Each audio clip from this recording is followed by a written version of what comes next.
जय जिनेन्द्र। मेरा नाम सौनीता देवड़ा।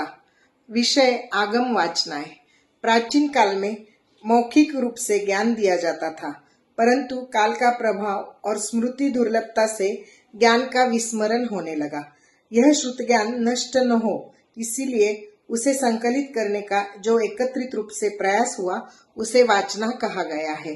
प्रथम वाचना भगवान महावीर के निर्वाण के 160 वर्ष बाद आचार्य स्थूलीभद्र के नेतृत्व में पाटलिपुत्र में हुई। वहां पर स्थूलीभद्र ने जैन शमनों का एक सम्मेलन बुलाकर जिसको जैसे याद था वैसे खंड खंड करके 11 अंगों का संकलन किया। यह संकलन मौखिक रूप में ही था। बार दृष्टिवाद किसी को स्मरण न होने से उसका संकलन नहीं हो सका।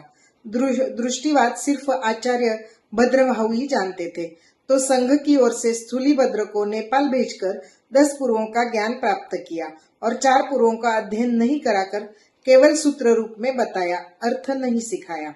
दूसरी वाचना वीर निर्वाण के लगभग 827 या 840 वर्ष बाद आर्य स्कंदिल के नेतृत्व में मथुरा में हुई। उस समय बड़ा अकाल पड़ने से साधुओं को भिक्षा मिलना कठिन हो गया।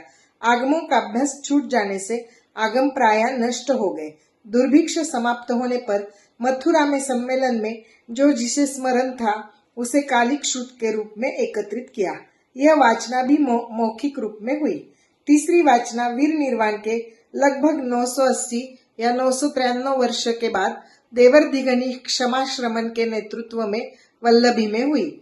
इस संघ समवाय में विविध पाठांतर और वाचना भेद आदि का समन्वय करके माधुरी वाचना के आधार से आगमों को संकलित करके उन्हें लिपिबद्ध किया। दृष्टिवाद फिर भी उपलब्ध नहीं हुआ। इसे जैन आगमों की अंतिम वाचना कहते हैं।